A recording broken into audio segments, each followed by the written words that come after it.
Hey everyone, my name is Vito and I'm here today to show you some of the practical advantages of using Visual Studio Code and Azure for Kubernetes and cloud development. So let me start by introducing myself. I'm a Senior Cloud Solution Architect at Microsoft. I've been here for almost 6 years and my focus area is digital and application innovation. I've been a programmer for 27 years. Started from C to Java to PHP to Objective-C to Node.js. You can find me on Twitter at VITOC. Now, at Microsoft, our mission is to empower every person and every organization on the planet to achieve more. In today's session, we'll start our journey from Visual Studio Code. Then we'll make our way onto GitHub, and finally to Azure with Kubernetes. Let's start by setting up ourselves for success with Visual Studio Code. There's a few extensions that I'll use in this session, and I'll recommend that you install them as well, as it is really good for ease of development. The first one is Azure account to sign in to our Azure subscription from Visual Studio Code. The second one is Azure Container Apps. The third one is Code Spaces. And lastly, GitHub Copilot. You can look for extensions easily by looking for the right publisher. In this case, we want to look for publisher Microsoft. And you get to all of the Microsoft related extensions for Visual Studio Code that you may want to install. For Azure related extensions, you can go for category, which is this category Azure. So this you get to all of the Azure related extensions. Okay. Before we go any further, please allow me to introduce you to GitHub Code Spaces. Now, developer environments are where developers do their work, but local dev environments have problems. Let's take a look at some of the challenges that developers face coming to a new project. So the first thing we do is we set up the environment, and this requires resolving the dependencies that will be needed in that environment in our local machine. So this takes time and is also very expensive. If you look at the kind of software that we need to run, it's kind of like emulating the server, right? So we need a powerful machine, so it's expensive. The third thing is security. There's a couple of issues here, right? The one thing is that your machine can be vulnerable to, say, malware, and your code that's actually residing on your machine may be copied or exposed. So the other thing is your security team can't really review code that's on your machine. So that's from a security point of view. From a collaboration point of view as well, there's also challenges. Today, it takes a huge amount of time for someone to drop in and make a fix to a project because of the environment that's required to first set it up in the first place. Lastly, talent, right? We don't want people to be spending their time troubleshooting the correct versions and all of that, right? We want talents to be, we want your talent to be used where it's best to really code things that matters. So here's some of the runs that we hear from developers and their environments. So we lost a whole day getting a QA engineer running on that project. We have a virtual desktop solution for contractors, but it's very hard to use. Running multiple Docker containers on our company-issued laptops gets tricky. Inconsistent local environments are making it hard to standardize on build tools. Hence, Code Spaces to the rescue. Code Spaces is a cloud development environment that lets you code from anywhere on any device. CodeSpaces does this by running code and dependencies in a VM on Azure. The development environment, whether that's Visual Studio Code, Visual Studio, or in-browser VS Code, connects there. Let's have a look at CodeSpaces. This is the sample app that I forked from Azure samples that I will use for this session. The reason we fork the code is to make changes further down the road. With that, we can now start our CodeSpaces. So we'll create a code space based on the main branch of this repository.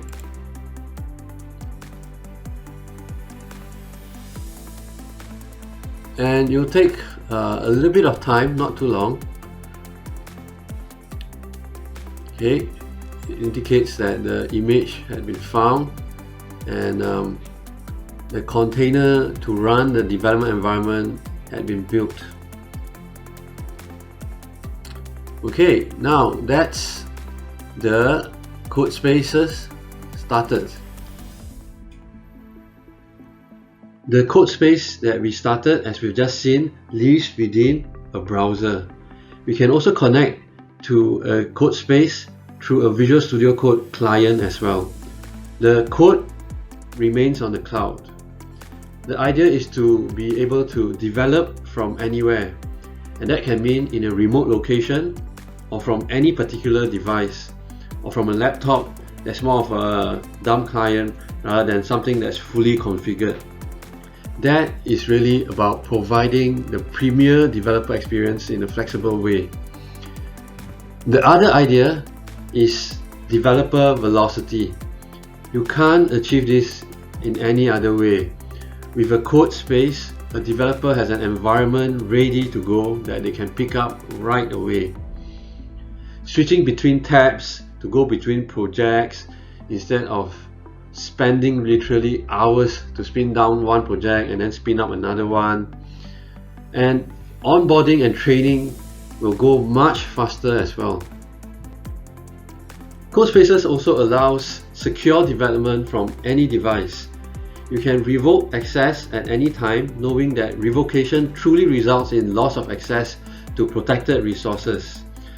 CodeSpaces code stays in your container, which means you can worry less about data exfiltration, and also enables collaboration in zero trust scenarios, like quickly adding contract resources to your team by ensuring that code remains in cloud resources that you control. When people can work with code immediately without environment setup and those kind of stuff, amazing things happen. Security and ops can start interacting immediately and understand the effect of changes. Inner source also really starts to happen. Personally, as a developer, I'm a minimalist. I don't like having a lot of stuff on my laptop, right? It slows down the computer, it takes up memory, right? So what happens is with CodeSpaces, all of these are actually on the cloud, and it frees up those resources on my local laptop, and it's super fast. So that's one advantage that you get as a developer. The next thing is the storage and compute. It actually scales up on demand. So that's the other perk that you get using CodeSpaces. Coming back to our code space, remember earlier I mentioned that we will need to modify the code more. So here I'm noticing that there is no dev container definition. So dev container.json allows us to be more precise with the kind of development environment that we want. So here I'm noticing that we do not have Docker extension or Azure Container Apps extension installed. So let's go about getting that into our dev container. So we start by looking for Docker. So instead of installing it like this, what we want to do is right click and add it to our dev container. So by having this dev container, it will not just benefit us, it will benefit other developers as well, as they will definitely need to have these kind of extensions working at their code space as well. So here there's no container configuration currently found, so I'll add one, and let's add one that's based on Node.js. Let's do for the default one, and we'll need Docker as well, so let's go for Docker from Docker. Let's reuse the host Docker engine, and we'll look for, go for the latest one, and there we go. We have a dev container.json now. Let's look here. Right, cool.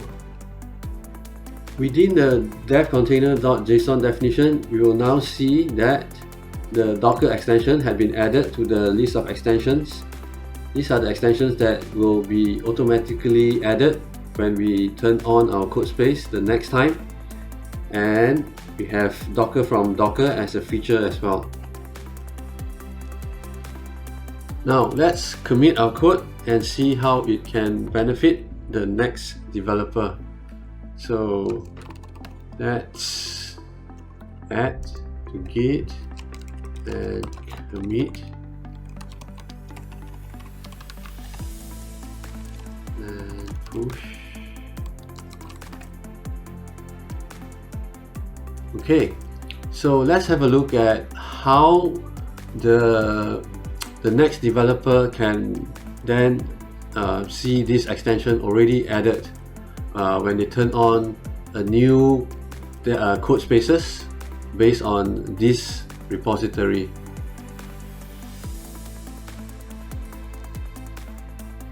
Let's go to the repo over here. Okay, so let's turn on a new code space. So notice that there's already two code space. So I'm going to create a new one.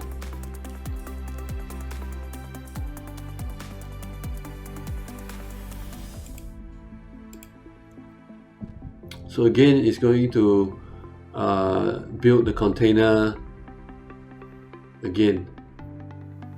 Okay, let's view logs just to see.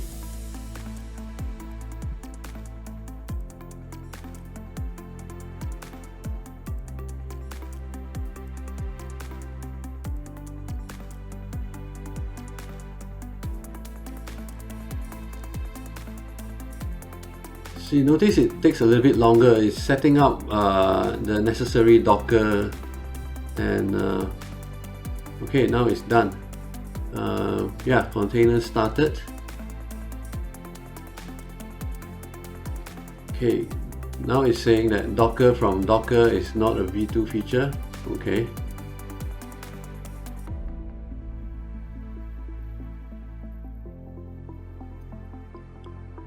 Okay, so now this is a new code spaces, but it's actually turned on based on our newer code with dev container added. So this is the dev container file, right? So let's see if we have our magic here, which is the Docker extension installed. Yay! So yeah, so the next developer, imagine, will then save a step by having this extension already there. Remember seeing the notification on Docker from Docker earlier while turning on the code space? Right, let's find out what's that about. We can do that with the creation log, and we can access it from the command palette. Let's go to creation log. Yeah, so this is the creation log, and let's head to Docker from Docker. Yeah, so let's get a detailed view. So feature Docker from Docker is not a V2 feature, attempting fallback to V1. Yeah, that's fine for our purposes. Okay, now the next thing we should do is to build our application. Let's look for our Docker file, which is the source Docker file, which is this one. Okay, and we build a image in our dev environment here. So yeah, that is fine. Probably a little bit of a wait here. Let's load this up.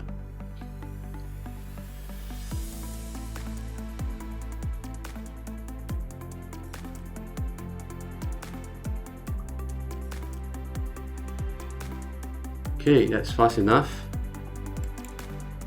Now we can turn on our containers. Let's bring up the Docker extension. Yep, and this is the image. Let's run. And we have our container.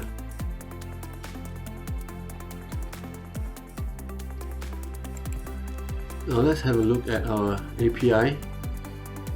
Let's open it in browser.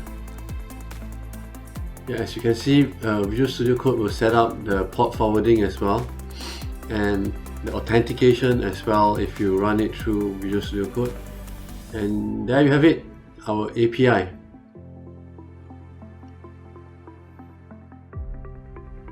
Okay, now that we have looked at how we can have a development environment on the cloud with GitHub code spaces, let's have a think around how we can then deploy our app, our microservice, our API to the cloud. And here we know that we have a Docker file, which is a containerized application. So we have this here, the entire Azure containers portfolio. So AKS and Azure Red Hat OpenShift, those provide full access to the Kubernetes layer, right? So the cluster in itself, you can control the ingress, you can control networking, you can control maintenance and scale. On the right hand side, you have Azure container instances. So it's a way to launch container with hypervisor isolation. So container as a unit in itself in Azure. In that sense, it's a low-level compute, kind of like your VM, and also kind of like you know, the local container runtime called Docker Desktop, right? So it's useful in some ways, and one of the ways is as virtual nodes as part of Azure Kubernetes service, right? So here in the middle, the new thing is where things become really interesting. So Azure Container Apps, right? So this is something that we truly want to consider for our application. So if you look at the application that we just brought up on GitHub Code Spaces, right? It's a microservice application. So what is Azure Container Apps? Azure Container Apps operates on top of the Kubernetes cluster. Okay, so it's on top of the Kubernetes cluster, but it's entirely managed. The whole cluster is managed, so you don't have to worry about managing the cluster yourself, right? So it's actually very interesting for those that are focused on application delivery, right? And you want to focus on really iterating on your features and all of that, right? And not on maintaining clusters, right? So the scaling, the HTTP routing and service discovery, all those are still there for you in Azure Container Apps. So yeah, it's a very interesting service. We'll deep dive on it very shortly. But let's now take a look at the bottom right? So we have Azure App Service and Azure Functions. Azure App Service, it's a way to host web apps and web APIs. You can publish code directly to it, and you don't have to manage a container. And you know, it has cool features like deployment slots and all that, right? But if you compare Azure App Service to Azure Container Apps, right? Azure Container Apps is actually more optimized for microservice that needs to communicate to each other, right? So Azure Container Apps is more suitable if you are looking at developing microservices. Lastly, we also have Azure Functions, right? Okay, so Azure Functions is serverless. The thing about Azure Functions is that you need to interface with it with Functions SDK, right? So it's a little bit more opinionated. But on the other hand, Azure Container Apps allows for any containerized app, right, to execute while still being triggered by the same model, the serverless model, using events, right? So yeah, there you go. That's all the overview of the Azure Containers portfolio, right? Now, for our app and for today's session, we'll deep dive into Azure Container Apps as the balance option here. So Azure Container Apps is the latest container offering from Microsoft that wraps around Kubernetes, KDA, Dapper, and Envoy to provide you with a serverless way on top of a Kubernetes cluster. So the serverless part is interesting, right? So you get serverless level pricing and a Kubernetes cluster on top of it. So serverless containers, how does that even work? In short, KDA, Kubernetes Event-Driven Autoscaling. With Azure Container Apps, you can run containers and scale in response to HTTP traffic. It also supports a growing list of KDA supported scale triggers like Azure Event Hub, Kafka, RabbitMQ, MongoDB, MySQL, and PostgreSQL. With this, you can scale to zero and pay for only what you use by the second. Anyway, this session is about showing you the practical advantages of Azure for Kubernetes and cloud development. Azure Container Apps is another example of the kind of advantage that you get on the Azure cloud. Because you're not burdened by managing a container orchestrator, you get more time to focus on building your app. With container apps, you can build microservices, APIs, event processing workers, and background jobs using containers. You can use any programming language or framework, and there's even built-in Dapper integration that gives you a given path to simplify common tasks like event processing, PubSub, and service invocation. Lastly, you can set up code-to-cloud pipeline using GitHub Actions. Container Apps is built on great open source technology. Kubernetes, KDA, Dapper, Envoy, all these are open source. You have the assurance of being able to create modern apps with open standards based on a Kubernetes foundation and portability in mind. With container apps, you can rely on streamlined application lifecycle tasks such as application upgrades and versioning, traffic shifting, service discovery, and monitoring, all on open source. Now let's go ahead and deploy our app to container apps. Here we need to install a couple more extensions as we mentioned earlier. So let's install Azure Container Apps. Okay, if we install this, it should pull in a couple more dependent extensions that we'll need. Right, cool, that's done. Let's have a look again. Okay, cool. So with Azure Container Apps installed, we can then proceed to deploy our app. Let's make this bigger. Oops.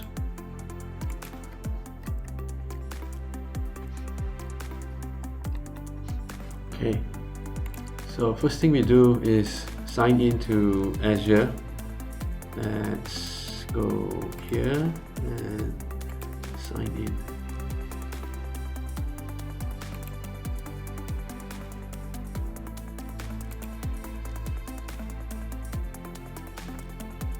Okay.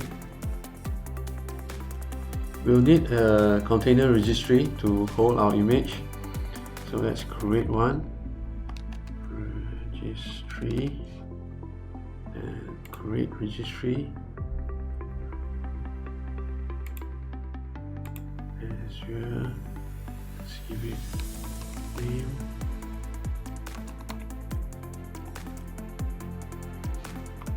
Basic one will do. And let's create a new resource group here. And let's have it here.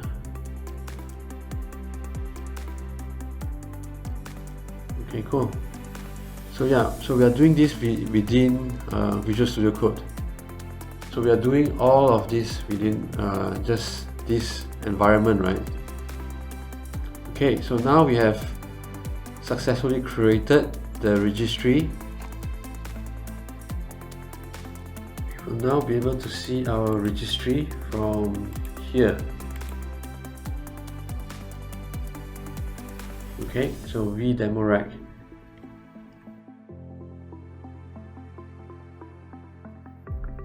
Let's tag our image for deployment.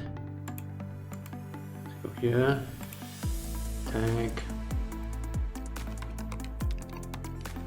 so that we know where it's going to. Let's give it a simple name, and yeah. Okay, now we can push.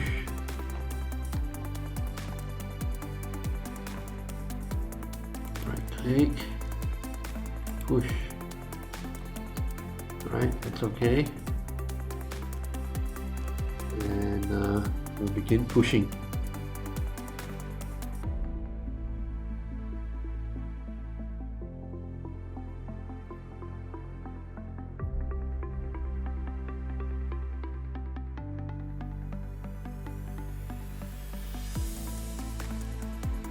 Okay, almost there.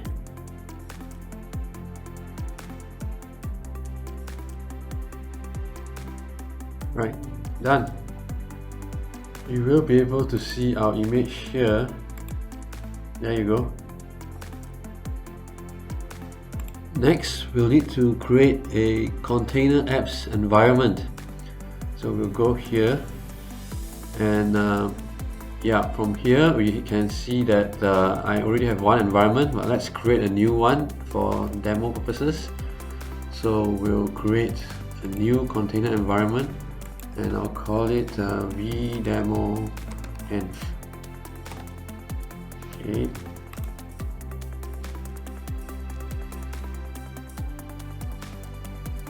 So it's creating here at the bottom. And notice here that we're still on Visual Studio Code.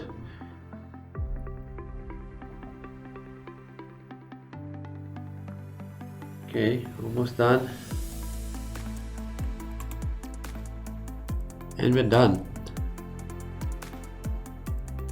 So with a container apps environment, we can now proceed to create a container app. So create container app. We'll call it vdemo app. Then we'll get the image from the registry that we've created.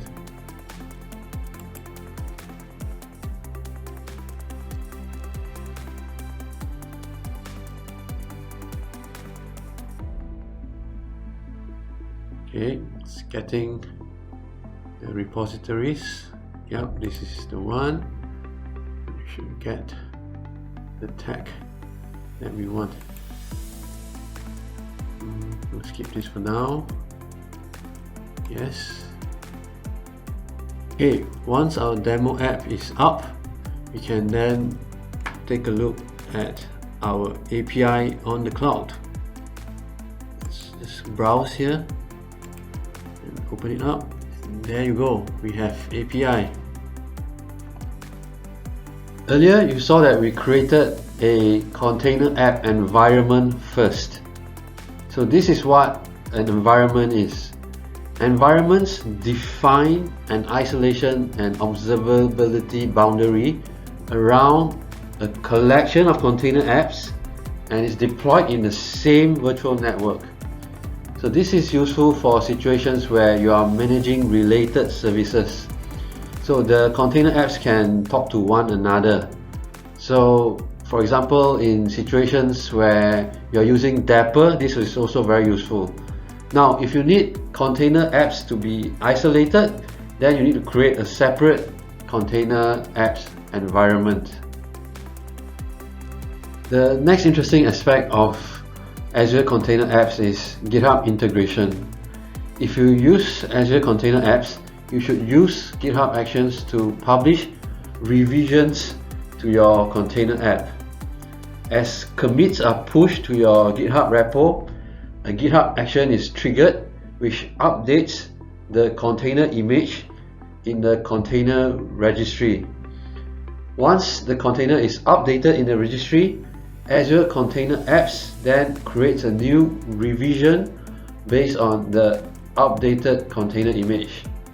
Now let's have a look at revision. Revisions are immutable version snapshots of a container app. So revisions are very useful when you enable ingress. So what you can do is you can use direction strategies like A/B testing and blue-green development. So yeah, that's revision for you. With Envoy, you can actually direct traffic to specific revisions. Say in this case 80% to revision 1 and 20% to revision 2. Azure Container Apps also gathers a broad set of data about your container app and stores it using log analytics.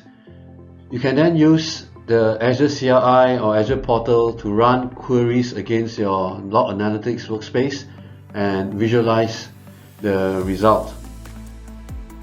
Dapper also fully comes alive in Azure Container Apps. Azure Container Apps offers a fully managed version of the Dapper APIs.